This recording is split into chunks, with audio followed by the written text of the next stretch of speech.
순간 그대로가 빛이라네. 바른 생각 바른 말 바른 행동이 무명을 거두고 우주를 밝히는 이제는 가슴 깊이 깨달을 수 있다네. 정진하세 정진하세 물러남이 없는 정진. 우리도 부처님같이 우리도 부처님같이. 우리말 반야신경 함께 공독하겠습니다.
신의정사 정인불교대학의 2년 방향 실천 강령을 함께 제창하겠습니다.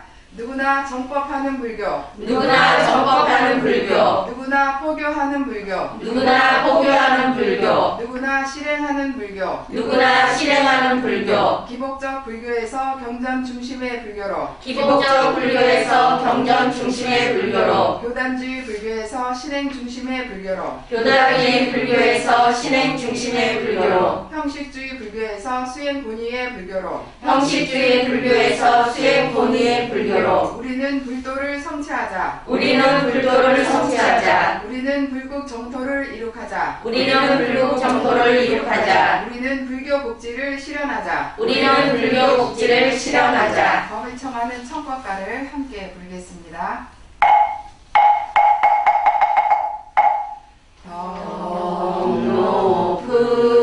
높으신 스승님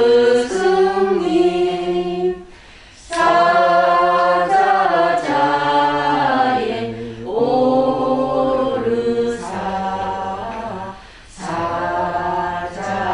사자구를 하소서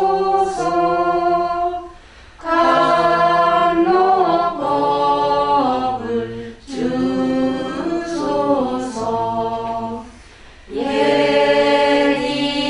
예인연을 이어서 세인연을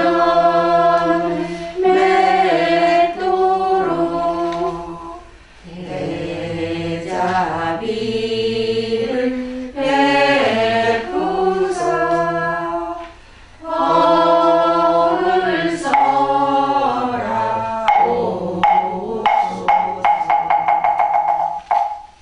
오늘 강의해 주실 금선생님께 합장 저도 이대로 3배의 예를 개진하도록 하겠습니다.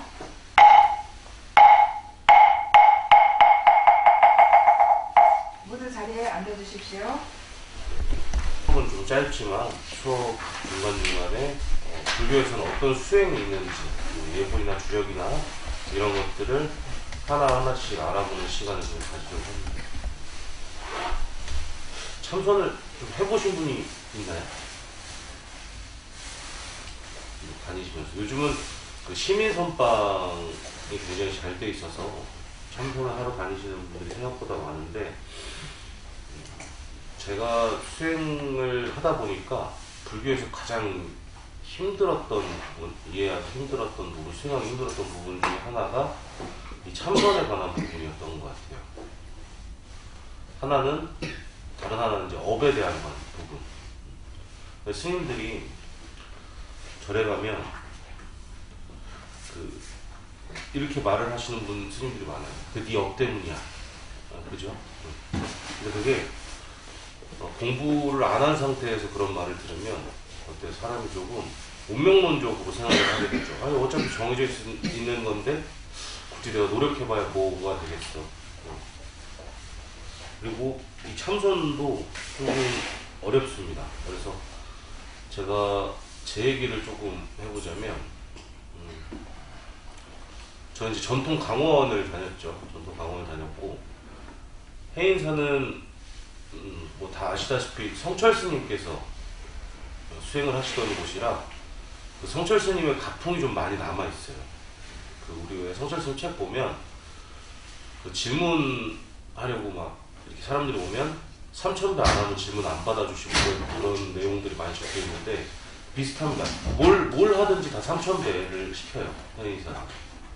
처음에 행자를 하러 갔을 때도 행자하기 전에 3,000배를 안 시키면 행자를 안 시키고 그 화두라고 해요. 참선에 어떤 화두를 받는데도 그 전날에 3,000배를 해야 이제 화두를 받으러 올라가. 이제 1학년 때 신심이 엄청 좋을 때죠.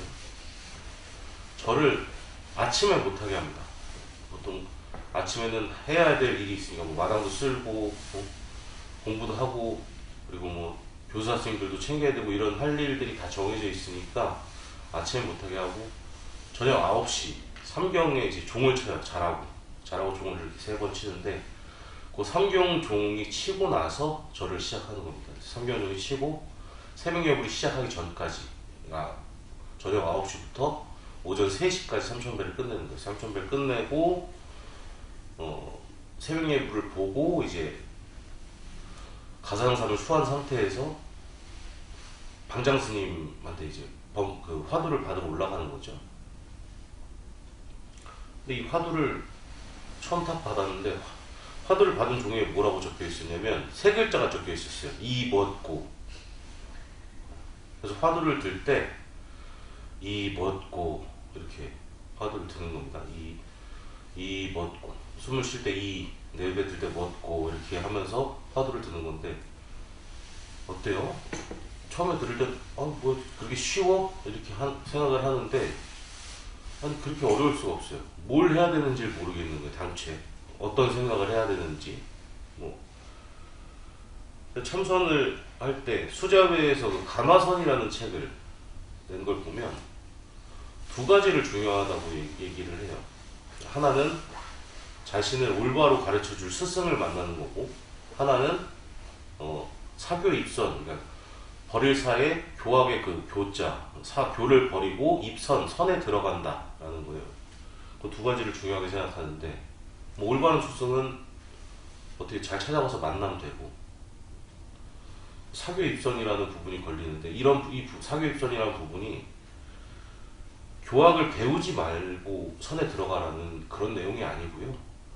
교학을 다 배우고 나서, 그 내 교학에 대한 내용이 참선하는데 그 공물 체득함에 있어서 방해가 될 수 있으니까 잠깐 옆에다 내려놓고 선을 하라 이겁니다. 근데 이게 우리는 마치 어떻게 지금 돼 있냐면 그냥 무조건 선만 해, 참선만 해, 다 되게 돼 있어 이렇게 돼 있거든요. 근데 막상 스님 어떤 스님이 가서 신도한테 참선하세요, 화두 드세요 이렇게 해도 그 화두 들고 참선하는 그런 방법이 굉장히 의아하다는 거죠.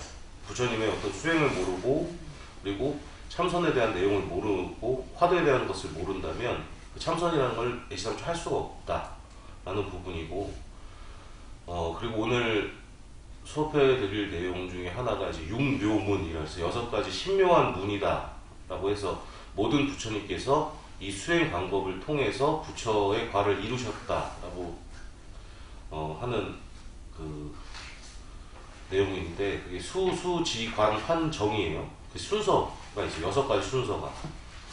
근데 그 맨 마지막에 정이 이제 부처고, 수수지관 이렇게 지가 참선이에요. 관이 윗바사나, 우리가 지금 배울 사념초고. 그러면 앞에 그 수라는 부분에 대해서 좀 익숙하지 않으면 당연히 그 사마타, 그러니까 참선과 윗바사나 부분은 들어갈 수가 없는 거죠. 우리가 그런 부분들을 좀 오늘 배워서 내가 참선을 하더라도, 나중에 참선 수행을 하더라도 이런 부분은 내가 조금 좀 생각을 하고 해야겠다라는 부분을 오늘 좀 배워볼 거고, 그리고 실질적으로 뒤쪽 시간에는 제가 받았던 화두들을 이야기를 해드리고 한번 실참을 참선을 직접 해보는 시간을 좀 가져볼 거예요. 짧게나마 뭐 길게는 안 앉을 겁니다. 한 10분, 20분 앉고 그 10분, 20분 동안 앉았던 느낌들을 좀 공유해보고, 그리고 제가 그 당시 때 화두를 받아들였던 그런 부분들을 설명을 해드리면서 같이 좀 공유해보는 시간을 좀 갖고자 합니다. 그래서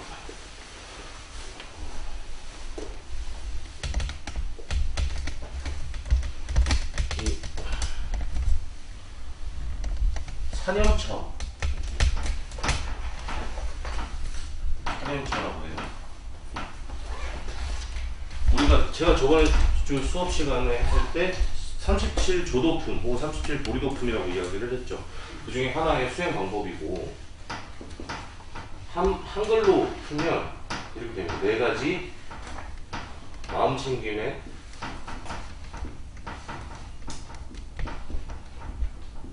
성리.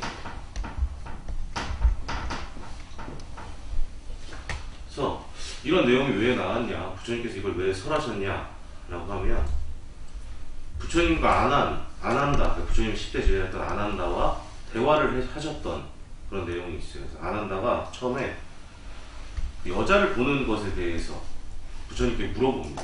수행자가 여자를 이제 조금 멀리 해야 하니까 그 내용을 물어보는데 안 하니 부처님께 물어봐요. 부처님, 여인은 어떻게 대처해야 됩니까? 그러니까 부처님께서 이렇게 말했어요. 쳐다보지 말아라. 근데 여기서 그치를 안 한다가 아니죠. 쳐다보게 되면 또 어떻게 해야 됩니까?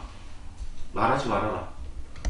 그럼 말해야 되면 말하게 되면 어떻게 해야 됩니까? 마음 챙김을 확립하면 된다 라고 이야기를 하시면서 그때 이제 네 가지 마음 챙김의 확립에 대해서 말씀을 하세요. 그래서 이 마음 챙김의 확립이 어떤 것을 위해서 마음 챙김의 확립을 하는 것이냐, 오온이라고 합니다. 한문으로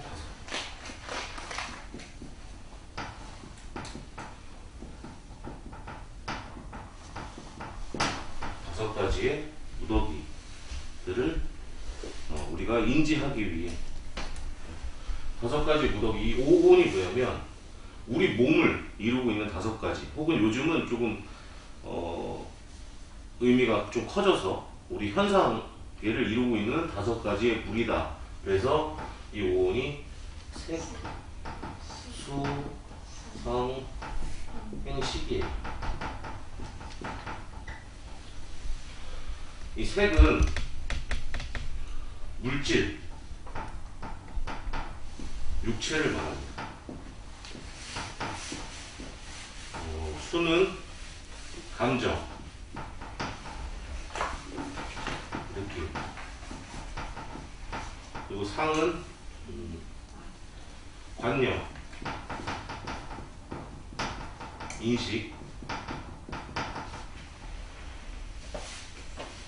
그리고 행은 심리 현상.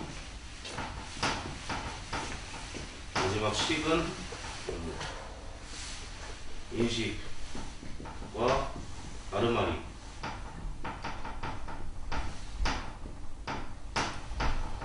이런 것을 말을 하는데 어떻게 우리를 몸을 이루고 있는 다섯 가지가 맞죠? 네, 이 다섯 가지를 말을 하는데 이 다섯 가지는 어때요? 현상적으로 존재하는 것일 뿐 어떤 실체라고 할 만한 것이 없어요. 이게 뭐냐면 현상적인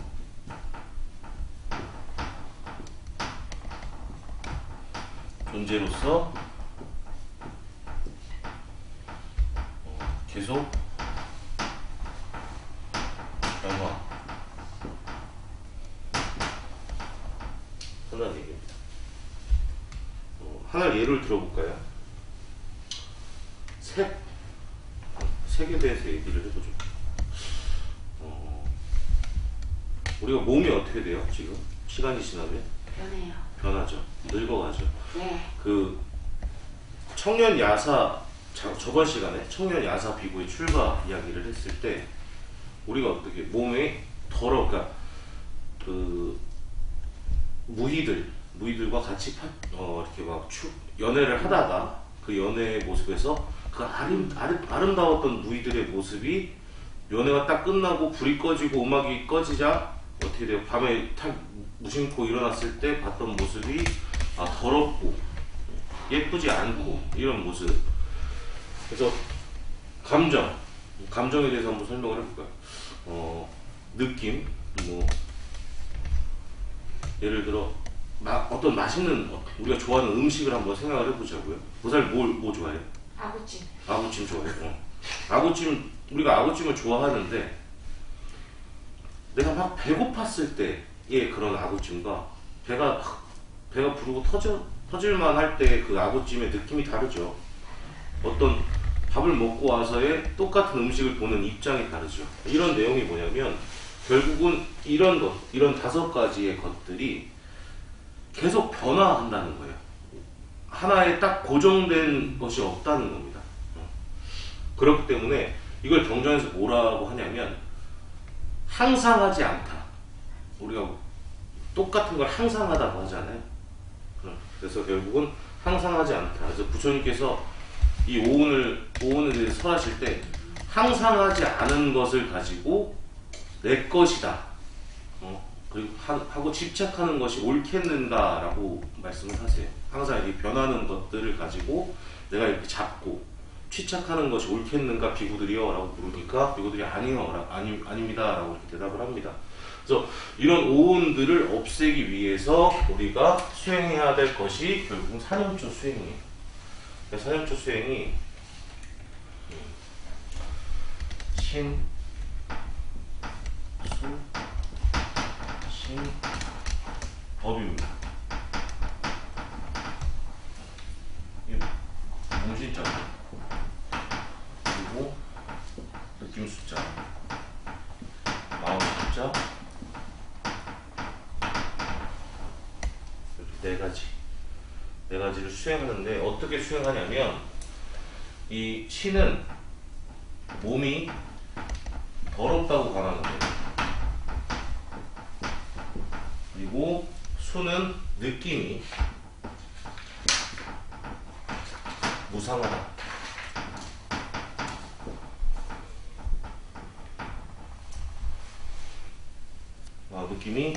느낌이 괴롭다.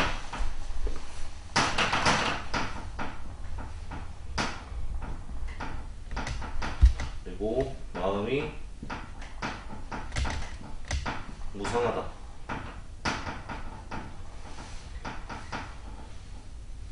그리고 법이 무왕이다.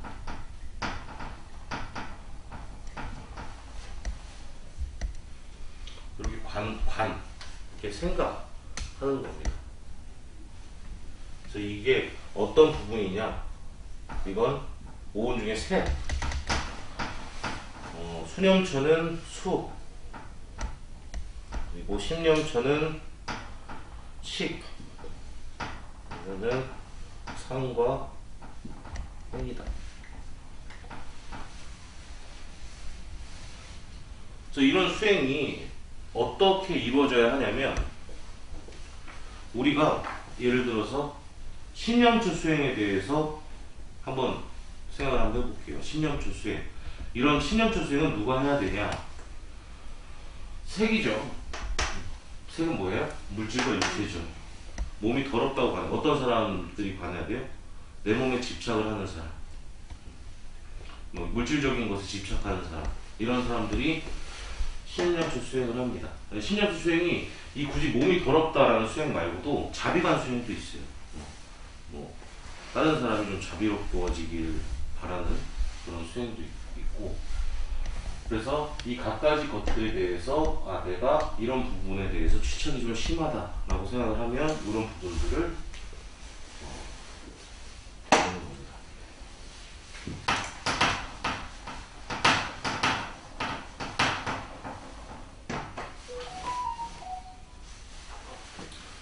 보시면 이 느낌이 괴롭다 라는 게 일체계고, 그리고 마음이 무상하다라고 하는 게 재무상,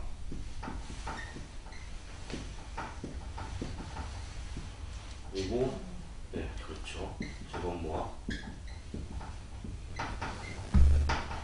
이렇게 해서 삼법인입니다. 이 삼법인을 깨치기 위한 수행법이다 라고 생각을 하시면 돼요. 그래서 제가 이 삼법인에 대해서 간단히 잠깐 설명을 하고 갈게요. 방금 재범모아라고 말하신 분이 누굽니까? 보살님입니까? 어디서 공부를 좀 책을 읽고 왔어요. 그 삼법인에 대한 내용, 저게 이제 불교를 이루는, 부처님 법을 이루는 세 가지 딱 이렇게 얘기해서, 보통 우리가 대승 비불설 관련해서 많이 얘기가 나왔어요. 그 대승의 어떤 경전들이 부처님의 말씀이 맞냐 아니냐를 따지는 하나의 중요한 요건이 되기도 합니다. 그리고 제가 공부를 해보다 보니까 저도 이 부분을 많이 느꼈어요. 그 7견 중에 의견이라는 부분인데, 의견이 뭐냐면 의심할 의자에 불견자를 쓰는 겁니다. 그래서 부처님의 견해를 의심하는 것이라고 하는데, 예전 내용을 좀 살펴보다 보면 우리가 무아, 그러니까 나는 없다라고 계속 나라는 그 실체가 없다라고 계속 생각을 하죠. 근데 초기 불교에서부터 좀 살펴보자면 초기 불교에서 중관 그리고 유식 뭐 이렇게 넘어가는 그 사이에 푸드갈라파라는 학파가 하나 생깁니다. 근데 그 사람들이 어떤 사람이냐면 불교의 심화된 공부를 계속 해오다 보니 나라는 아트만이라는, 그러니까 나의 그 주체가 결국은 있다라고 생각을 하는 사람이 등장을 해요. 이런 부분도 마찬가지. 부처님의 법을 의심하는 경우. 저 같은 경우에는 어떻게 그런 부분이 왔냐면, 이 내 참선이라는 것, 혹은 뭐 우리가 대승경전 보면 어떻게 돼요? 조금 허무맹랑한 이야기가 좀 적혀 있는 경우가 많죠. 옛날에 그 초기 경전과는 다르게 조금 어떤 신통력에 관한 이런 내용들이 적혀 있는 경우가 굉장히 많아서, 이거 내가 배웠던 불교가 아닌데? 저도 그런 생각 굉장히 많이 났어요.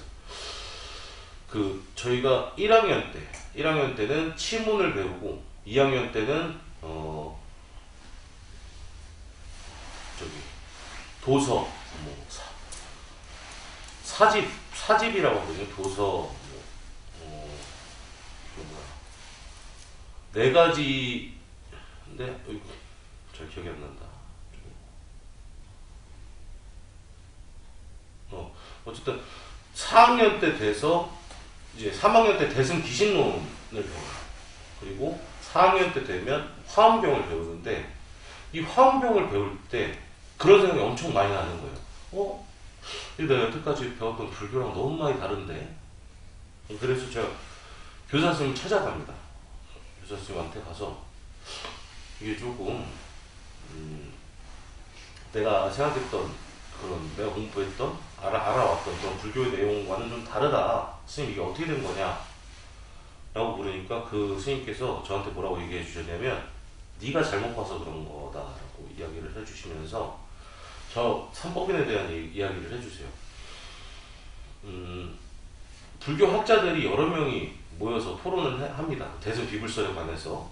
그리고 결과적으로 결론을 도출했던 내용이 뭐냐면, 딱 이거는 비불설이다, 뭐 불설이 아니다, 이런 내용을 가지고 이야기를 할 때 그 경전의 삼법인에 대한 내용을 포함하고 있으면, 재무상 재범무와 일치계고에 대한 내용을 포함하고 있으면 그것은 부처님의 경전으로 보는 것이 맞다라고 결론을 내요. 근데 그것과 마찬가지로 경전의 어떤 부처님의 이야기를 볼 때 그 경전에서 저런 부분들을 부처님께서 이렇게 설하시려고 이런 부분을 말씀하셨던 거구나라고 제가 느끼지 못해서 그 경전들이 불교랑 다르게 느껴졌던 거라고 우리 그 교사 선생님께서 그러시더라고요. 근데 그 말을 딱 듣고 보니까, 그 말을 하시고 나서 뭐 뒤에 덧붙이신 말이 뭐냐면, 어떤 경전을 보든 서가모니 부처님의 수행을 생각하면서 경전을 읽으면 그 경전이 지금과는 다르게 보일 것이다 라고 말씀을 하셨어요. 이게 결과적으로 무슨 얘기냐면, 네 신심이 떨어진 거지 경전에는 아무 문제가 없다, 이런 얘기거든요. 그 얘기를 듣고 나서 경전을 보니까 그 말씀이 맞더라고요. 괜히 내가 치심에 어리석은 마음에 이걸 좀 의심하는 거였구나 라는 생각이 들었습니다. 네 가지 마음챙김을 잠깐 그 경전을 하나 읽어드리고, 그 삼켜버린 경이라고 해요. 네 가지 마음챙김에 관한 경전의 중요한 부분을 조금 읽어드리고 넘어가겠습니다. 부처님께서 아함경에 나와 있는 부분입니다. 비구들이여, 여기에 대해서 잘 배운 성스러운 제자는 이와 같이 속보한다. 이 앞에 오온에 관해서 부처님께서 설하시고 나서 이 오온에 관해서 잘 배운 제자들은 이렇게 속보한다 라고 이야기를 하는 겁니다. 나는 지금 물질에 의해서 삼켜지고 있다. 마치 지금 현재에 내가 물질에 의해서 삼켜지고 있듯이 과거에도 나는 물질에 의해서 삼켜졌다. 내가 만일 미래의 물질을 즐긴다면 마치 지금 현재에 내가 물질에 의해서 삼켜지고 있듯이 미래에도 나는 물질에 의해서 삼켜질 것이다 라고. 그는 이와 같이 속고하고 과거의 물질에 대해서 무관심하고 미래의 물질을 즐기지 않고 현재의 물질을 염호하고 물질에 대한 탐욕을 빗바래고 물질을 소멸하기 위해 돌을 닦는다. 이게 무슨 얘기냐면 신념처 수행에 관한 이야기입니다. 그래서 물질과 감정 그리고 인식, 심리 현상, 아르마리에 대해서 다 똑같이 말씀을 하세요. 똑같이 말씀을 하시고 이렇게 이야기를 하십니다. 비구들이여 이를 어떻게 생각하는가? 물질은 항상한가 무상한가? 무상합니다. 세존이시여. 그러면 무상한 것은 괴로움인가 즐거움인가? 괴로움입니다. 세존이시여 라고 대답을 합니다. 그러니까 저런 것들이 항상하지 않은 것에 집착하는 것이 결국은 괴로움이다 라고 이야기를 하는 거죠. 그러면 무상하고 괴로움이고 변하기 마련인 것을 두고 이것은 내 것이다, 이것은 나다, 이것은 나의 자아다 라고 관찰하는 것이 타당하겠는가? 그렇지 않습니다. 세존이시여. 비구들이여 이를 어떻게 생각하는가? 느낌은, 인식은, 심리현상들은, 아르마리는 항상한가 무상한가? 무상합니다. 세존이시여. 그러면 무상한 것은 괴로움인가 즐거움인가? 괴로움입니다. 그래서 이렇게 말씀을 하시죠. 이것들에 집착하는 것이 결국은 괴로움이다. 이게 조금 우리는 지금 어떻게 살아요? 밖에서 어떻게들 사세요? 욕심내면서 살잖아요. 그죠? 욕심 버리고 사시는 분 있으시면 혹시 먹을 걸 보면 먹고 싶고 좋은 차를 보면 사고 싶고 이런 생각들을 하면서 살잖아요. 근데 저런 부분이 잘 이해가 안 되실 수도 있어요. 좋은 게 좋은 거 아닌가 이런 생각도 들고 근데 그런 것들에 집착함으로써 그 변하기 마련인 것에 집착함으로써 우리가 괴로움을 느낀다라고 이야기를 하는 거고, 여기서 간단하게 조금 더 이해하기가 쉽게 설명을 해드리면 첫 번째 오는 느낌은 괜찮다고 부처님께서 설을 하세요. 그 화살경이라는 경전에서 처음 화살을 맞을 때와 두 번 화살을 맞을 때의 그런 부분을 생각을 비유를 하시면서 이야기를 하신 부분이 있습니다. 처음에 우리가 화살을 맞았던 그것은 이제 우리가 어떤 대상에 관한 인식, 느낌을 받았을 때예요. 근데 그것에 취착하고 집착함으로 인해서 똑같은 데다 두 번째 화살을 맞는다고 이야기를 하세요. 한번 예를 들어볼게요. 밖에 막 저녁 때쯤에 노을이 막 지고 있어요. 이뻐요. 그런 일시적인 느낌이나 감정들은 당연히 느낄 수밖에 없는 거예요. 어떤 음식을 보고 맛있어 보이고 좋아 보이고 이런 처음에 오는 느낌, 그 처음에 오는 느낌부터가 잘못된 게 아니라는 거예요. 우리가 마치 불교를 보면 차를 보면 이뻐하지도 말고 사람을 보면 좋아하지도 말고 이래야 돼. 이건 아니고 그 처음에 오는 인식이나 느낌들은 올 수밖에 없는 당연한 것인데, 그럼 왜 고통이 생기느냐? 이런 어떤 물질이나 객관의 개체들이 결국은 변하기 마련인데 내가 저게 이쁘고 좋고 맛있고 한다고 해서 저거에 대해서 집착을 하는 거예요. 그러면 이게 괴로움이 생긴다는 거죠. 방금 아까 했던 노을 얘기처럼 노을이 예뻐요. 어때요? 그냥 예뻐 하고 넘어가면 그만인데, 이걸 매일 보려고 똑같은 시간에 나가가지고 하루는 노을이 구름이 막 가려서 노을이 안 보이고 어떤 날은 흐려서 안 보이고 이러면 어때요? 분통이 나죠. 기껏 내가 이 시간에 이걸 보러 이렇게 서 있는데. 그런 것과 마찬가지로 어떤 느낌은 내가 당연히 받을 수 있는 거지만 그것을 계속 보려고 계속 취착하고 집착함으로써 인해서 고통이 생겨난다. 그런 부분들을 조금 아시면 되고, 그래서 우리가 사념초 수행을 해야 된다. 이 사념초 수행이 아까 말했던 융묘문의 그 수수지 관 환정에서 관에 들어갑니다. 그 내용은 조금 이따가 좀 상세하게 설명을 할게요. 그래서 우리가 그러면 왜 스님이 사념처 수행과 참선을 같이 이야기할까?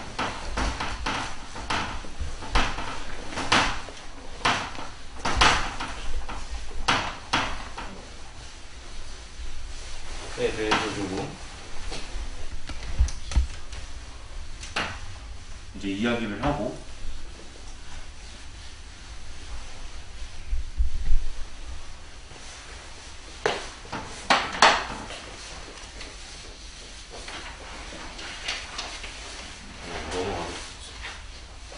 그럼 다리가 네, 이게 앉아있는 게 습관이 안 돼요. 그죠?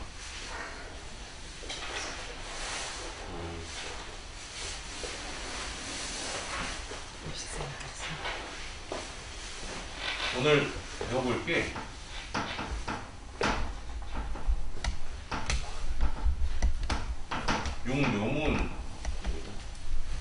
육묘문이라 해서 열반에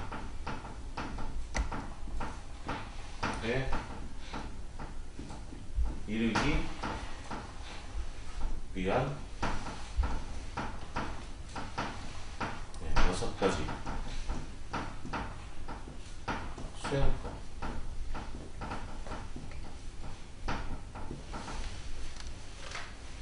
그래서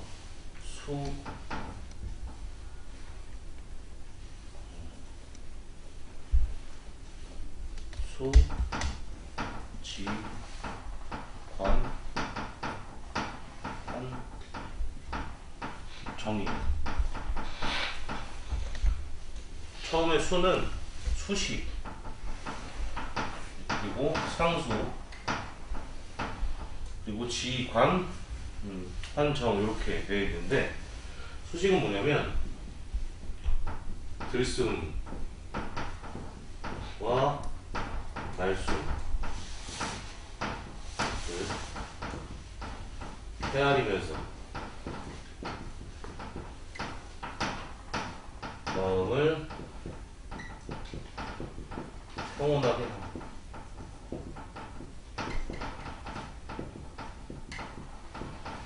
상수는 들숨과 날숨에 집중하여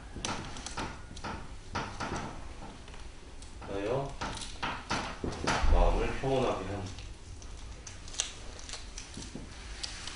또 지는 마음을 한 곳에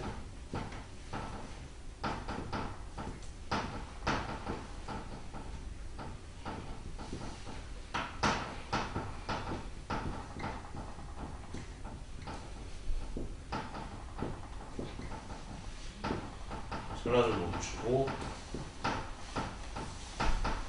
편안하게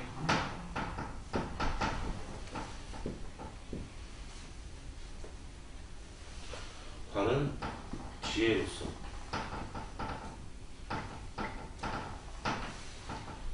대상을 있는 그대로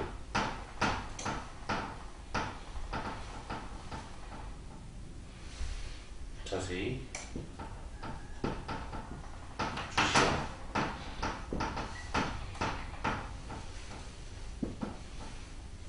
그리고 화는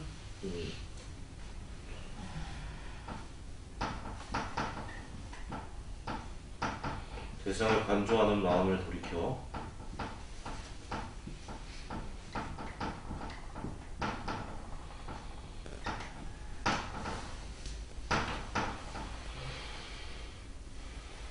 마음은 실체가 없다는 것을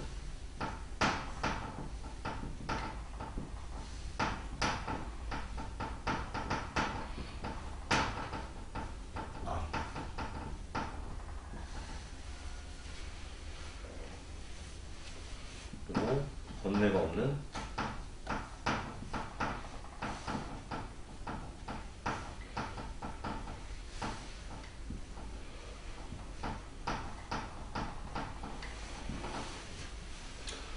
그래서 요 여섯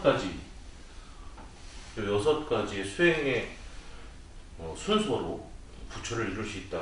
번뇌가 없는 청정한 상태가 그 부처고, 실제 요 관조하는 마음을 다시 한번 돌이켜봐서 실체가 없다는 것을 아는 요 부분까지는 거의 차이가 없다고 봐요. 그리고 우리가 배웠던 게 우리가 지금 그 스님들께서 그 삼았다라고 하고 정이라고 하는 것이 이 지입니다. 그리고 우리 오늘 우리가 사념처 배웠던 요것이 윗바사나라고도 하고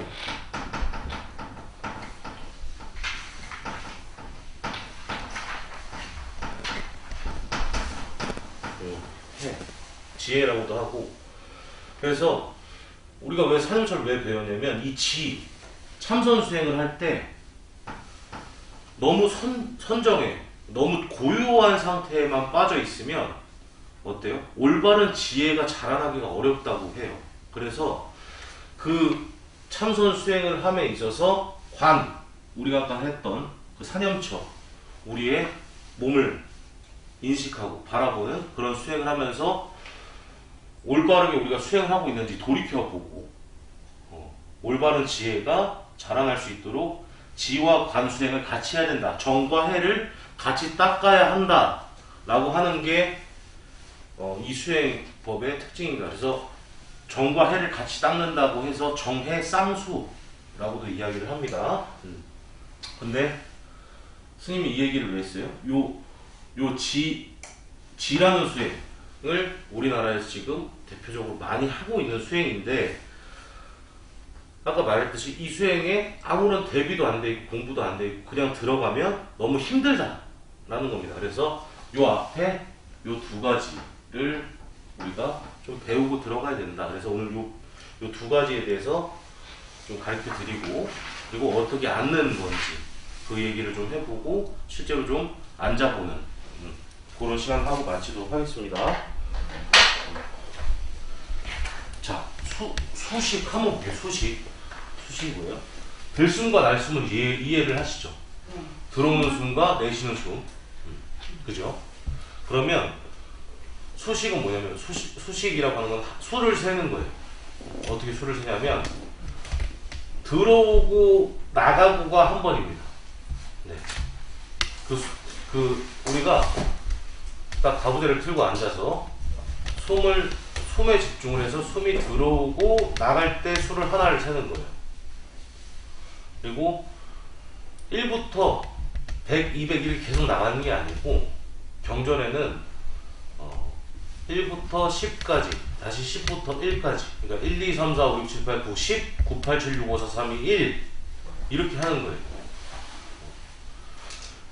이 숫자를 세는 게 처음에는 전 익숙하지 않은 사람한테는, 그래서 제가 해보니까 숫자를 그냥 계속 세라 그래요. 좀 익숙해질 때까지. 그리고 숫자를 세는 게 좀 익숙해졌다, 자기가 조금 높은 숫자까지 그래도 세면서 숨을 쉴 수 있다라고, 수에 집중할 수 있다라고 생각하면 그때부터 이제 다시 경전에 적혀있듯이 1부터 10까지 세고 다시 10부터 1까지 세고 그걸 하라고 합니다. 그리고 나서 이게 어떻게 익숙해졌냐라고 우리가 보통 아냐면 수만 세는데 막 시간이 지나 있을 때가 있어요. 자기가 이게 진짜 익으면 숫자만 자기가 계속 셌을 뿐인데 내가 얼마 안 센 것 같은데 막 한두 시간이 지나 있고 이런 경우가 생깁니다. 나중에 보면. 그러면 그때 상수로 넘어갑니다. 상수는 뭐냐면 서로 따른다는 거예요. 뭐가 따르냐면 호흡과 마음과 호흡이 서로 따른다는 얘기입니다. 이게 무슨 얘기냐면 호흡에 집중을 하는 거예요. 이제 수에 집중을 해서 어느 정도 집중에 우리가 컨택하는 것들이 딱 발달이 되어 있다면 그 다음부터는 호흡을 하면 내 호흡, 그리고 호흡을 하면서 변하는 내 몸에 집중을 해보자는 겁니다. 우리가 호흡을 하면 어떻게 돼요? 숨을 들이마시고 내쉬는데 숨을 들이마실 때 인중이 뜨거워지기도 하고 갈비뼈가 이렇게 팽창해서 공기가 들어가는 게 느껴지기도 하고, 그런 부분들, 숨을 쉴 때 우리의 어떤 그 변화 부분들을 관찰하고, 그 두 가지 부분들이 다 어느 정도 수행이 돼야 그 다음에 참선에 들어가는 거예요. 이게 다 익숙해져야. 좀 어렵죠. 자, 우리가 일단 한번 앉는 것부터 조금 볼까요? 두 가지, 우리가 결과부자는 보통 많이들 안 하시니까 반가부자를 하는데, 왼쪽 그 발이 올라가 있느냐, 오른쪽 발이 올라가 있느냐로 좀 이야기를 많이 합니다. 왼발이 위로 올라와 있고, 수인에서 왼손이 위로 올라와 있는 상태를 항마자라고 해요. 마구니를 물리치는 자세다라고 이야기를 하고, 오른발과 오른손이 위에 올라가 있는 좌를 길상좌라고 합니다. 그래서 그런 부분들을 편하게 하시면 되고, 자, 제가 첫 시간에도 이야기를 했죠. 이게 이렇게 앉아 있는데 이게 자세가 어떻게 돼요? 한쪽 척추가 이렇게 들리는 자세라고 이야기를 하니까 조금 불편하시면 이렇게 다리를 바꾸시는 것 자유롭게 하시면 됩니다. 대신 우리가 막 같이 지금 수행을 하잖아요. 너무 동작이 크거나 소리를 요란하게 내면 어떻게 돼요? 다른 사람이 수행하는데 좀 방해를 많이 줄 수가 있죠. 그러니까 좀 바꾸더라도 최대한 조심스럽게 자세를 바꾸시면 되고, 이렇게 앉는데 수인은 두 가지로 합니다. 이 엄지손가락을 살짝, 우리 어린이법회 애들한테 가르칠 때는 엄지손가락 뽀뽀라고 해요. 이걸 세게 이렇게 막 눌러주시는 게 아니라 달랑말랑하게 주시는 거예요. 그리고 이렇게 주시던가, 아니면 이 네 번째 손가락의 마디에 엄지손가락을 넣어서 이렇게 동그랗게 말아주는 거를 금광권이라고 합니다. 그래서 금광권을 하시고, 허리를 편 상태에서 손을 탁 무릎에 올려놓으면 정확하게 무릎에 딱 닿게 돼 있어요. 사람 몸이 사람마다 좀 다르지만 굉장히 편한 자세로 되게 되어 있습니다. 근데 우리가 좀 이따가 해볼 건데, 이 수인을 하잖아요. 수인을 하면 딴 생각을 하고 있는 걸 너무 잘할 수가 있어요. 딴 생각을 하면 어떻게 돼요? 이 손이 여기 풀립니다. 이렇게. 이거 자기도 몰라요. 딴 생각하면 여기 풀리고 여기 찌그러지기도 하고 여기 벌어지기도 합니다. 근데 이거를 자기가 이 수인이 벌어져 있다는 걸 인식을 못해요. 그래서 저희가 참선을 하러 제가 자꾸 이제 행사에서 수행을 해서 행사 얘기만 하는데, 행사 용맹정진을 해요. 저희가 용맹정진이 뭐냐면, 학인 스님 때 그 선방에 올라갈 수 있는 기회가 생깁니다. 7일 동안 그 선방 안거 3개월의 안거가 끝나는 날짜에 거의 맞춰서 7일간을 들어가서 그 선방 스님과 강원 학인 스님이 같이 수행을 하는데, 어떻게 수행을 하냐면 하루에 참선을 16시간 이상을 해요. 그 얘기가 뭐냐면 잠자는 시간을 아예 뺀 거예요. 아침에 뭐 참선을 4시간 하고, 밥 먹고 다시 4시간 하고, 뭐 밥 먹고 4시간 하고, 이런 식으로 해서 중간에 밥 먹을 시간과 약간의 휴식 시간 정도만 넣어놓고, 뭐 화장실 갈 시간 정도 넣어놓고 계속 참선만 합니다. 참선만 하는데 7일을 하는데 7일을 자는 시간이 아예 없어요. 그러니까 신심이 막 투철한 스님들은 그때 뭐 일종식도 하고, 진짜 잠을 안 자겠다고 막 이를 악물고 막 이렇게 하기도 하고, 저도 막 7일 동안 잠을 안 자겠다고 막 이를 악물고 막 하기도 했는데, 사람이 이제 왜 그 일타 스님도 오용락 중에 제일 무서운 부분, 그러니까 오용락이 뭐 5개 그 욕에 대한 즐거움이죠. 수면욕, 명예욕, 세욕, 식욕, 그런 것들이 있는데, 그 5개 중에 제일 무서운 게 뭐라고 그랬어요? 수면욕이라고 그랬어요. 네. 그건 막을 수가 없다고. 그러다 보니까 어떻게 해요? 우리가 7일 동안 안 자겠다 막 열심히 막 자고 싶으면 막 허벅지를 때리고 막 몸을 꼬집고 이렇게 자세를 바꿔잡고 해도 졸게 돼 있습니다. 근데 그 조는 걸 어떻게 아냐면, 뭐 크게 졸면 물론 이렇게 넘어지기도 하는 스님이 있어요. 아니, 정말로 이렇게 참선을 하다가 7일 막 한 며칠 잠을 안 자고 그러면 이게 넘어가요. 몸이 이렇게 쏙 해서 쓰러지는 스님도 있고, 저도 이렇게 일어났는데 어느 순간 정신을 딱 차려보니까 내가 알고 있던 이 눈과 바닥의 거리가 아닌 거예요. 바닥에 이렇게 날 툭 치는 것 같은 느낌을 받아서 깜짝 놀라서 이렇게 일어나 보니까 제가 몸이 여기까지 숙여져 있더라고요. 그 정도로 이 몸을 한번 자세히 변하는데 그 중간에 이렇게 죽비를 큰 장군 죽비를 들고 이렇게 한 스님이 이렇게 일례를 쓰세요. 이렇게 돌아다니면서 이 사람 자는 사람 여기를 이렇게 문지릅니다. 그 죽비를 가지고 장군 죽비가 한 이만해요. 나무를 얇게 길게 깎아놓은 건데 여기를 이렇게 문지르면 이 얘기가 뭐냐면 여기 대라는 얘기입니다. 그래서 문지르면 이 문지른 쪽 어깨를 이렇게 대는 거예요. 그러면 여기를 이렇게 살짝 마사지 해주는 정도로 보통 이렇게 때려주시죠. 근데 그 얘기를 그 스님이 어떻게 그 사람 좋은지 안 좋은지 아냐면 100%다 망가져 있어요. 이 손이 우리가 좀 이따 보살님들도 잠깐 내가 참선 그 술을 막 세다가 오늘 수 세는 것도 잠깐 했고 술을 세다가 술을 놓친 때 딱 손을 보면 손이 안 맞나 있습니다. 이건 분명해요. 누가 해도 똑같은 결과가 나오는데 그래서 이렇게 딱 수인을 하시고 숫자를 세는데 자 숨을 코로 들이마시고 입으로 내뱉는데 경전에는 원래 어떻게 적혀 있냐면요. 혀를 위로 말라고 돼 있어요. 혀를 위로 말고 숨을 내쉬라고 이야기를 하는데 이게 좀 처음엔 좀 힘듭니다. 그러니까 처음에는 그냥 하시고 코로 들이마시고 입으로 내쉬는데 이게 좀 익으면 숨이 길어져요.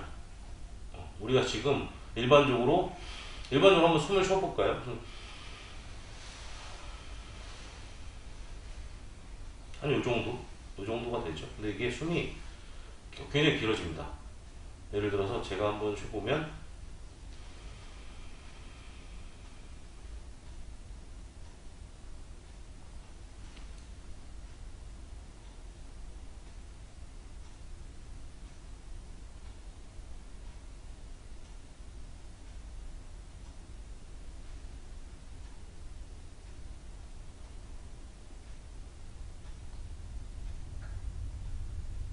이 정도가 제 한숨 정도. 숨이 계속 수행을 하다 보면 좀 길어져요. 이거를 보통 언제 연습을 많이 하시냐면 자기가 막 마음이 산란해질 때 마음이 막 갑자기 우리가 화나고 이럴 때 있잖아요. 우리가 막 화나면 어른들이 가서 막 등 두들겨주면서 뭐라 그래요? 야 숨 쉬어 하죠. 이 숨 쉬는 것만으로도 어떤 마음이 산란해지고 좀 들뜨는 걸 어느 정도 막을 수가 있거든요. 그래서 그럴 때 하셔도 좋고 저는 이걸 언제 많이 했냐면 자기 전에 그리고 아침에 일어나자마자. 그래서 제가 순정사 와서 소용 볼 때는 새벽에 예불을 할 때는 제가 처음 와서는 거의 자는 시간이 별로 없었어요. 이 법회가 지금 요즘처럼 안 이러고 제가 오자마자 막 수요일에 해양청 가서 법회를 해야 되고 법문을 해야 되고 목요일에 해경청 가서 법문을 해야 되고 일요일날 애들 법문 해줘야 되고 이러다 보니까 처음 소임 맡아서 온 비구가 뭘 법문을 하고 가르치기에는 시간이 없어서 그렇다고 낮에는 다른 일들이 있으니까 저녁에 공부하고 새벽 예불 하고 나서 1시간 정도 이 수식관 하고 그리고 나서 자고 이렇게 했는데 여러분들도 좀 시간이 있으실 때 이 수식관을 하시면 확실히 좀 달라지시는 걸 느낄 겁니다. 그래서 자 숨을 한번 깊게 코로 들이쉬고 입으로 내쉬면 1입니다. 그리고 그 1이 1, 2, 3, 4, 5, 6, 7, 8, 9, 10까지 가면 다시 9, 8, 7, 6, 5, 4, 3, 2, 1로 오는 거예요. 근데 이 참선을 하실 때 중요한 점이 뭐냐면 이건 아마 지금도 바로 하라 그러면 바로 느끼실 거예요. 딴 생각이 자꾸 나요. 네. 어떤 생각이 나냐면 집에 가스불 끄고 왔나? 뭐 그런 생각도 나고요. 하지 못했던 것, 해야 할 것에 대한 하지 못했던 것에 대한 후회나 해야 될 것에 대한 어떤 집착 같은 생각도 좀 납니다. 그리고 이게 좀 깊게 이렇게 뇌로 들어가는 건지는 모르겠지만 어쨌든 저는 어떤 생각들이 나냐면 과거에 그런 창피했던 행동 그런 생각들이 좀 많이 나더라고요. 근데 그 생각을 아이씨 이거 뭐 생각이 나봤자 뭐 어디까지 나겠어. 네가 이기나 내가 이기나 한번 잡아봐. 끝까지 잡아봐. 이러면 끝까지 잡으면 생각이 안 끊겨요. 그 번뇌에 대한 생각이 꼬리에 꼬리를 물기 때문에 절대 끊기지 않고, 그래서 이 번뇌 우리가 이런 생각으로 탁 넘어가는 순간 어떻게 해요? 숫자는 이미 잊어버린 상태죠. 그러면 그 숫자를 찾으려고 다시 헤매는 게 아니라 다시 1부터 시작하는 겁니다. 다시 1부터 똑같이 10까지, 10부터 1까지 이렇게 되는 거고, 그게 아까 말씀드린 대로 조금 몸에 익어야 막 이렇게 그 뒤에 저 상수 우리가 호흡을 하면서 내 몸의 변화에 조금 해보는 인식을 해보는 그런 단계로 넘어갈 수 있습니다. 그래서 우리가 지금 잠깐 한 5분 정도만 이렇게 숨을 쉬면서 한번 수행을 한번 해보고, 그 뒤에 잠깐 느낀 점 말해보고, 그 다음에 제가 그 화두 처음에 받았던 그 화두 2가지 중에 하나를 같이 이야기를 해보고, 그거에 대해서 한번 같이 참선을 해보는 시간을 갖도록 하겠습니다. 보통 죽비로 이렇게 3타 아까 치면 입정 선정에 들어가라 라는 이야기인데, 저희가 지금 죽비가 없으니까 간단하게 이렇게 손바닥 3번 치면 시작을 하고, 숨을 들이마시다가 중간에 끊는 것을 노책이라고 하는데요. 그게 건강에 굉장히 안 좋다고 경전에도 명시가 되어 있으니까 그러지 마시고, 숨은 자연스럽게 쉬세요. 막 내가 억지로 숨 누려야 돼 그러면서 막 일게 뱉고 이러지 마시고, 자연스럽게 하나 마시고 내쉬고 이러다 보면 자기가 숨을 이렇게 계속 마시는 수행을 하다 보면 알아서 길어지니까 막 억지로 하지 마세요.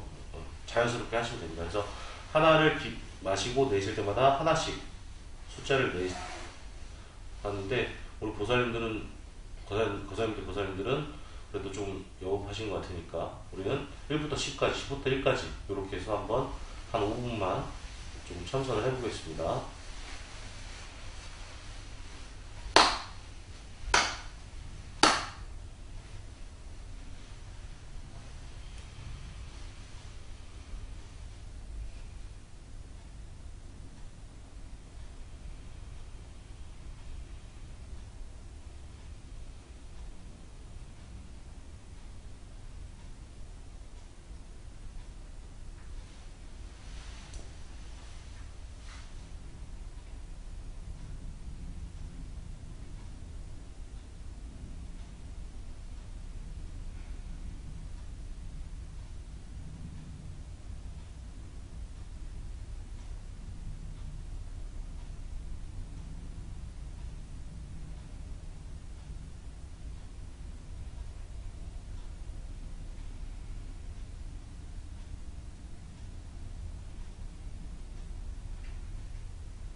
출정하시면 됩니다. 그냥 어떻던가요? 아무 생각이 안 나. 숫자 안 잊어버리셨어요 중간에? 예. 숫자 잊어버리신 분 있나요? 딴 생각나서 잊어버리신 분 없나요? 잊어버렸어요? 중간에 조금 핸드폰 소리 들리고 그리고 뭐 냉장고 우리가 조용하다 보니까 평소에 안 들렸던 소리들이 귀에 거슬리기 시작하죠. 냉장고 소리도 들리고 스님 뭐 일어나서 바스락바스락 거리는 소리도 들리고 숫자를 아니 그래도 굉장히 자세가 좋으신 편이에요. 눈을 감는 게 아닙니다. 눈을 완전히 감는 게 아니고 눈은 어떻게 하라고 하냐면 반개, 예, 그렇죠. 네. 우리가 지금 요 부처님은 어린이 법당이라서 눈을 웃는 것처럼 해놨는데 부처님 눈을 이렇게 동그랗게 받두고 계신 부처님이 없으시죠. 이렇게 살짝 저는 뭐 원래 눈이 작아서 반개를 하고 어디를 보냐면 자기가 앉아있는 상태에서 자기 몸에 1m 혹은 1.5m 앞에 가상의 점을 하나 찍으라고 이야기를 해요. 그리고 실제로 손방에 가면 점을 찍어 놓습니다. 그 점을 응시하라고 거기 그 자리에 앉아서 그 정도 점을 보면 된다고 해서 자기가 이렇게 딱 앉았을 때 시선을 약간 밑으로 보고 눈을 반개한 상태에서 참선을 하시면 됩니다. 이 눈을 완전히 감으면 저도 많이 해봤지만 졸려요. 졸릴 수밖에 없어요. 그러니까 눈을 완전히 감지 마시고 여기 숫자를 세니까 어때요? 마음이 조금 우리가 걱정했던 혹은 우리가 계속 잡고 살았던 어떤 그런 잡념들과는 조금 멀어지는 느낌을 혹시 받으셨나요? 네. 이런 수행들을 계속 해보시면 내가 어떤 막 스트레스를 받고 그런 상황에 있었을 때 얼른 숨쉬기를 해서 내 마음을 잡을 수가 있구나. 내가 아까 우리가 배웠던 게 뭐예요? 마음 챙김은 확립이죠. 그 마음 챙김으로 확립으로 가기 위한 하나의 수행이기 때문에 하시면 좋을 거고. 이 숫자에 집중을 하다 보니까 네. 다른 생각이 안 나는데 숫자에 집중을 해야 되는 건가요? 예, 처음에는 숫자에 집중을 해서 숫자에 집중이 되면 이제 우리 몸에 집중을 원샷을 잊어버렸어요. 숫자를 막 세다가 네. 갑자기 숫자를 잊어버리고 네. 이 숨이 들어오면 이 느낌 있잖아요. 그거에 느껴지더라고요. 다른 생각이 나셨던 분은 없어요? 솔직하게 우리 말해도 됩니다. 내가 손이 일그러지는 사람을 몇 명 봤는데 저 같은 경우에는 그 속임 때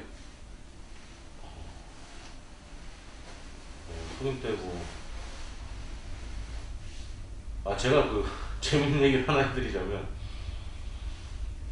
제가 행사로 출가하는 전날 저희 은사스님이 계신 곳에서 잤어요. 제가 그때 속인이었고 출가를 안 하는 사람을 속인이라고 합니다. 옷을 아마 야상 잠바 같은 걸 입고 있었던 것 같아요. 청바지. 은사스님 저기 지금 명상원 있는 쪽에 자다가 은사스님이 이제 출가를 해인사로 하라고 본인이 직접 차로 태워다 주신다고 이제 그런 은사스님이 없는데 참 대단하신 은사스님이죠. 차로 그래서 둘이 한 7시 정도에 출발해서 내려간 것 같아요. 내려가다가 이제 배가 고프니까 어디 집에 세워놓고 이렇게 밥을 이렇게 먹는데 정식 같은, 그러니까 뭘 막 시켜서 먹는 게 아니라 그냥 한정식 같은 백반집 같은 그런 집에서 밥을 먹었어요. 국도변에 있는. 근데 밥을 먹다 보니까 이게 반찬에 갈치 토막낸 구운 게 나왔는데 그 갈치가 한 4조각인가 있었는데 은사스님께서 이게 한 조각만 드시고 한 조각 금산아 너 먹어라 이렇게. 그러니까 저한테 3조각을 제가 2조각을 이미 먹은 상태예요. 한 조각을 너 더 먹어라 이렇게 하고 주셨는데 저한테 배가 불러가지고 그걸 안 먹고 그냥 지금 좀 배부릅니다. 그냥 가시죠. 이제 갔단 말이죠. 1학년 때 참선하는데 놓고 온 갈치 생각이 나요. 참 신기한 일이죠. 그런 뜬금없는 조금 이거 뭐 이런 생각까지 나나? 이런 생각들까지도 납니다. 그러니까 우리가 너무 그 잡념이 한번 딱 떠오르면 그 잡념이 내가 잡념이라는 인식을 탁 하고 거기서 딱 끊어야 돼요. 다시 그 상수에 있다면 다시 몸에 호흡에 집중을 하든가, 수식에 있다면 다시 수에 집중을 하든가. 그래서 제가 봤을 때 이런 부분들은 왜 중요하냐면 어떤 한 가지 부분에 우리가 예를 들어서 지금 지로 넘어가면 화두에 집중을 하죠. 화두에 집중을 하는 그 단계에서 그 전에 그 화두를 잡기 전에 어떤 하나의 포커스를 계속 맞추는 훈련을 일정하게 해도 그 화두를 잡기가 어렵다는 거예요. 아까 제가 뭐라고 했어요?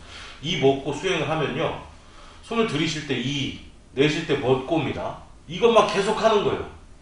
그러면 그 참선 수행을 하는 그 중간에 그 공함을 체득하게 된다고 이야기들을 많이 하세요. 근데 저는 조금 이게 아직까지는 좀 너무 저한테도 어려운 것 같고, 저런 단계들을 좀 하셔야 된다.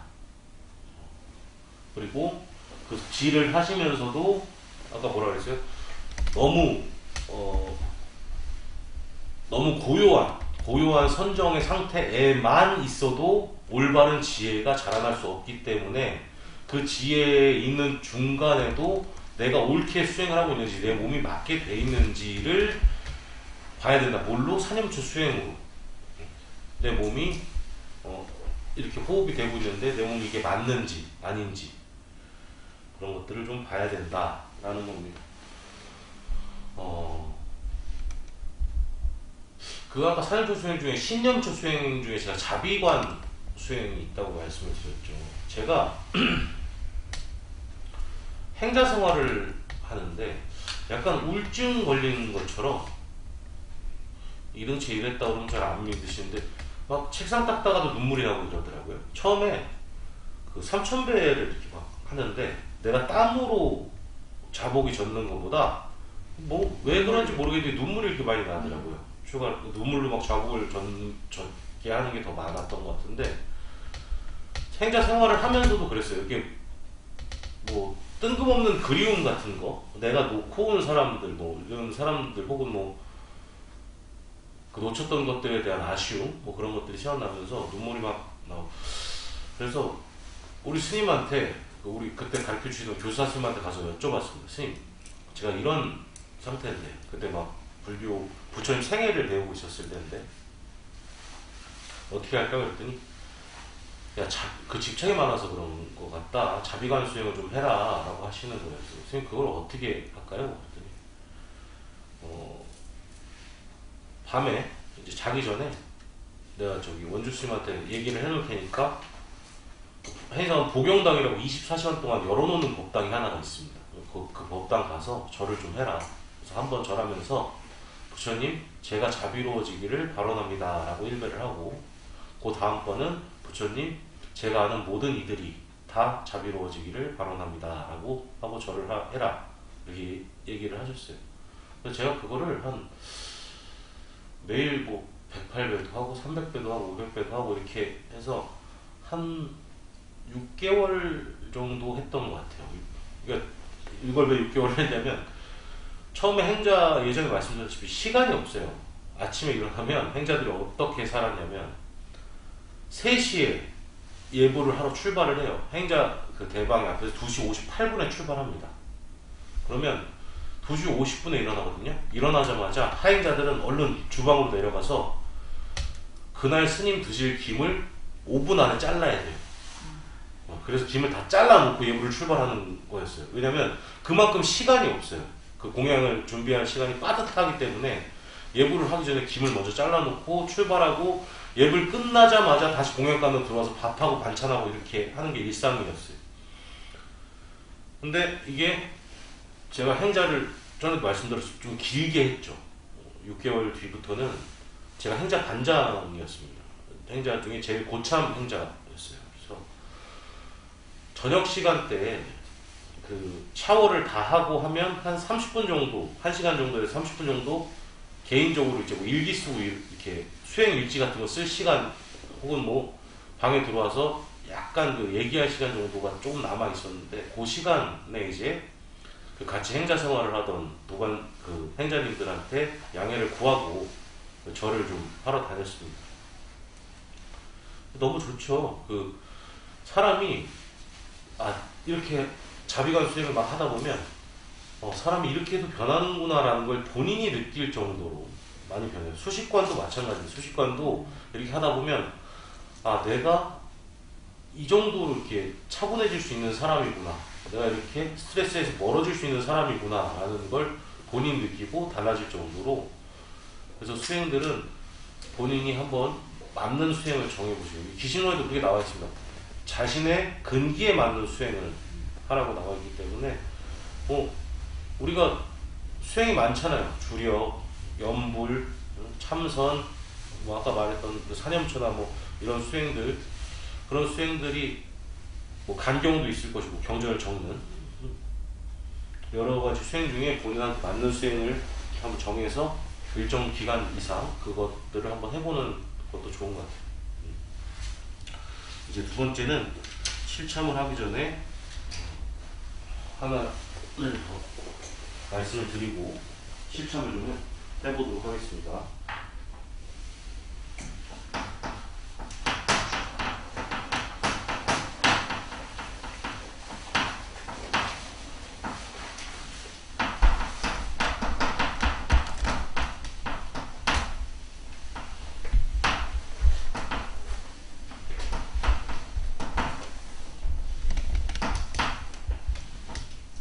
이건 제가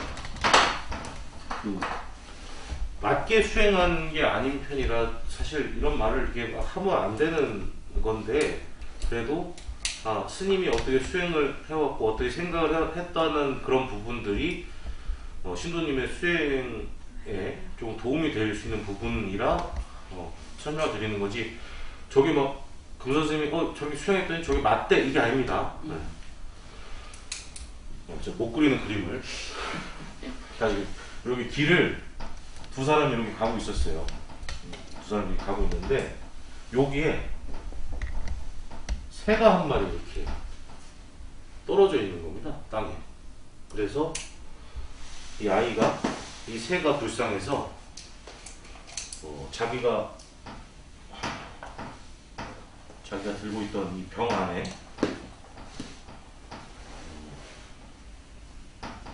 새를 넣어서 키웠어요. 근데 이 새가 먹이를 주고 물을 주고 하니까 어떻게 돼요? 점점 커지죠. 네. 이 커진 새를 병을 꺼내지 않고 살려보내는 법이 무엇이겠냐가 제가 스님께 받은 화두였어요. 병 속의 새라는 화두고요. 그래서 이걸 제가 1학년 용맹정진에 올라가서 7일 밤낮을 이것만 생각하다가 문득 새가 꺼내진 것 같아서 새벽에 갑자기 교사님 자고 있는데 가사장삼 입고 들어가가지고 새를 꺼낸 것 같습니다 그랬더니 교사님이 야 인마 그거 아니야, 나가. 그래가지고 이제 다시 나가기도 하고 이랬던 재밌는 경험이 있는데, 이런 부분에 대해서 한번 생각을 해볼 거예요. 이목구보단 아마 이게 더 이미지화 하기가 쉬우실 거예요. 그래서 그 새를 병을 깨지 않고 꺼내는 어떻게 꺼낼까에 대한 것으로 잠깐, 이건 조금 길게 한번 해볼게요. 한 10분 정도만 생각을 해보겠습니다. 이것도 이목구와 그리고 이목구와 마찬가지로 병 속의 새를 계속 되뇌이시면서 하시는 거예요. 뭐 병 속의 새 이렇게 되는 게 아니고 그냥 마음속으로 병 속의 새의 모습 어떤 이미지화하고 그거에 대해서 새를 한번 꺼내보는, 그냥 좀 의아하죠. 이게 좀 받아들이기가 처음 힘들죠. 아니 저걸 왜 굳이 꺼내?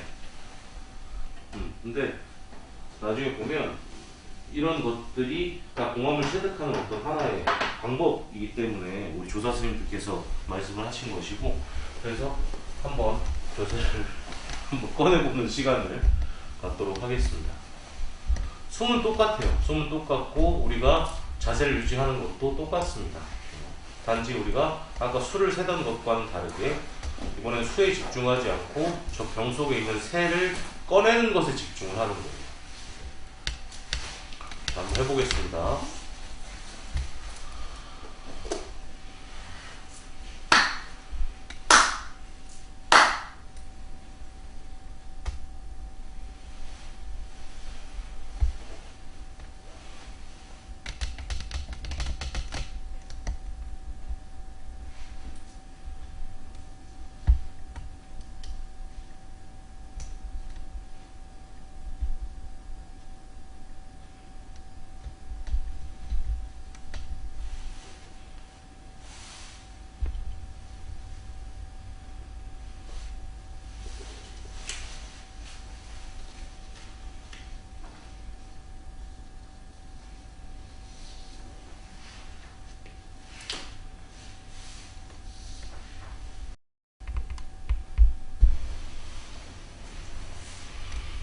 너 어땠습니까?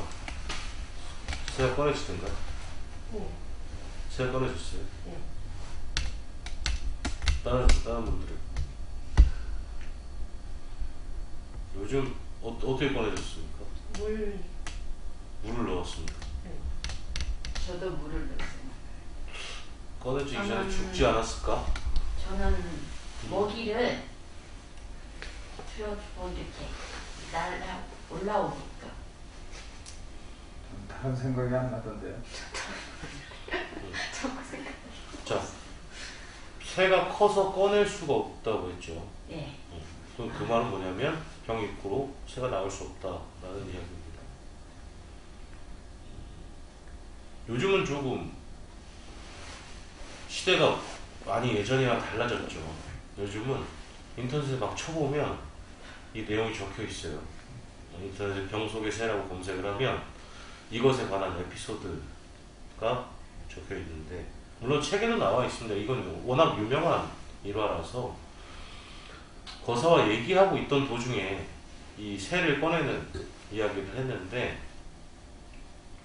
그 내용이 어떻게 나와 있냐면 그 거사를 크게 소리쳐 부르니 새는 날아가고 없었다라고 해요. 이게 무슨 얘기냐면, 자, 우리가 아까 참선을 막 하던 중에 제가 갑자기 박수를 탁 쳤어요. 예. 그럼 그 소리를 듣고 어때요? 새가. 내 마음속에 새가 없죠. 네, 그렇게 해서 없어졌다라고 나와 있는데, 제가 생각한 방법은 좀 달랐습니다. 제가 생각한 방법은, 저 7일 동안 저걸 막 죽자 살자 저것만 생각했어요. 밥 먹을 때도 생각하고, 걸어다닐 때도 생각하고, 똥 쌀 때도 생각하고, 저것만. 처음엔 어떤 생각까지 했냐면, 우리가 아까 제가 처음에 얘기했을 때 교학을 버리라고 이야기를 했잖아요. 이걸 끼워 맞추기 식으로 제가 생각을 한 거예요. 새를 주었다는 것이 12연기 중에 취나 수가 될 테니, 그럼 주었다는 생각을 끊으면 결국 새도 없고, 새도 병 속에 없고 새가 결국 나가는 거 아닌가, 이런 생각을 했는데, 그런 것이 틀렸다라는 이야기를 들었고, 그렇게 끼워 맞추기 식의 생각으로서는 새를 꺼낼 수 없다라는 이야기를 저희 교수님께 들었고, 그럼 어떻게 꺼낼까 한참 고민을 막 했습니다. 새가 잘 안 꺼내지더라고요. 저도 마찬가지로. 근데 한번 다르게 한번 생각을 해보자고. 우리가 어떤 이미지를 그리셨나요? 이런 생각을 하실 때 마음속에, 지금 우리가 이 병 속의 새를 꺼내야 한다고 생각을 하시면서 우리가 그 이미지화를 하잖아요. 그러면 어떤 이미지를 그리셨나요? 처음부터 집어넣지 말 걸. 그런 생각을 하셨나요? 예. 병을 보셨어요? 마음속에 한번 그려보잖아요. 우리가 보통 이런 걸 하면, 병을 한번 그려보고, 원래 병 속에 없었던 새를 한번 넣어보고, 그죠? 병 속에 새가 갇혀있는 모습을 상상을 해야 되니까. 병의 모습은 어떻던가요? 우리가 상상했던 병의 모습. 병을 한번 보셨어요? 거꾸로. 저는 제가 어떻게 봤냐면 제 병은 백자는 아니고 저런 호리병이라고 보통 생각을 하죠. 우리가 약간 청자 푸르스름한 아주 굉장히 예쁘고 삐까뻔쩍한 그런 도자기 같은 것을 제가 생각했을 때 새는 아주 작은 카나리아 같은 새였던 것 같아요. 제가 생각했을 때 제 새는 잠깐 한번 눈을 다시 감아볼까요? 잠깐 우리 눈을 감고 우리가 이미지화를 해봅시다. 내 병과 내 새 말고 본인들 병과 본인들 새를 한번 이미지화를 한번 해보세요. 우리는 명찰이 없어가지고 부르기가 좀 보살님 새가 어떤 모양이에요? 어때요? 지금 보살님 새가 아직 금방 생각을 못하고 있었는데 스님께서 여쭤보시니까 제가 며칠 전에 새를 엄청 많이 봤거든요.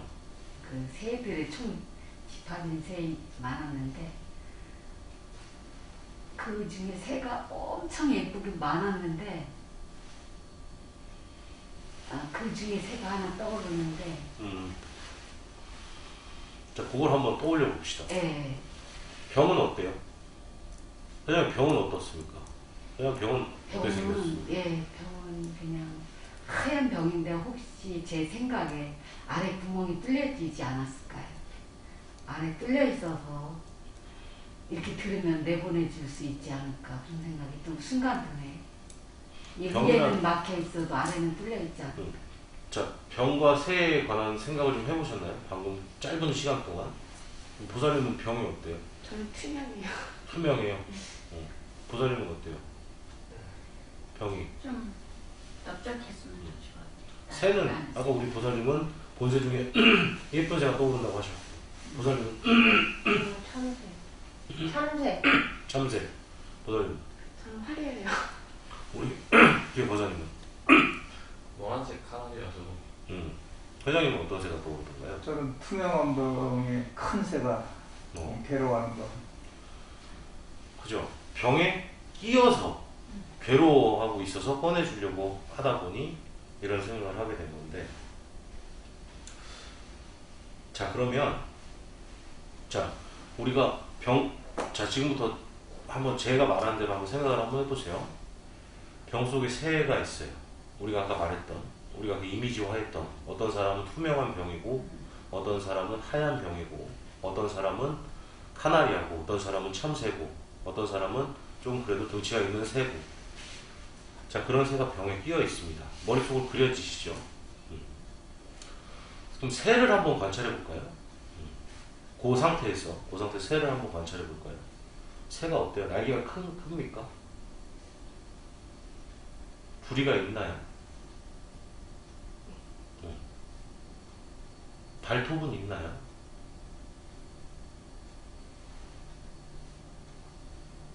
날개를 피면 날개가 큰가요?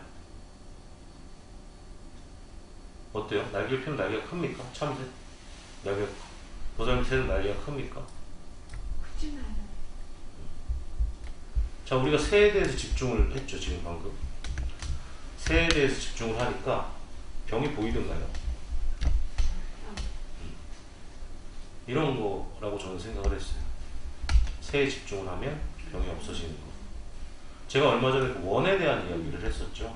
원을 하나 그려놓고 이 원 밖에 있어도 맞고 원 안에 있어도 맞는다 라고 이야기를 하면서, 그러면 안 맞을 수 있는 방법은 무엇인가 라고 이야기를 했을 때 원을 지우는 것, 그러니까 문제가 되었던 그 원인을 제거하면 결과 역시 사라진다 라고 이야기를 했고, 우리가 똑같이 병 속에 들어있는 새를 관찰하다 새만 봤을 때 병이 사라지는 것 또한 그렇다고. 새를 봤는데 병이 사라지는 건 뭐냐면요, 병 속에 있는 새를 관하다가 새를 봤는데 병이 없어지면 결국 우리는 뭐예요? 새를 구한 것이 되는 거죠. 근데 사실 이렇게 말로 제가 이야기를 해도 이것이 온전하게 깨닫는 것은 아니다 라고 이야기를 해요.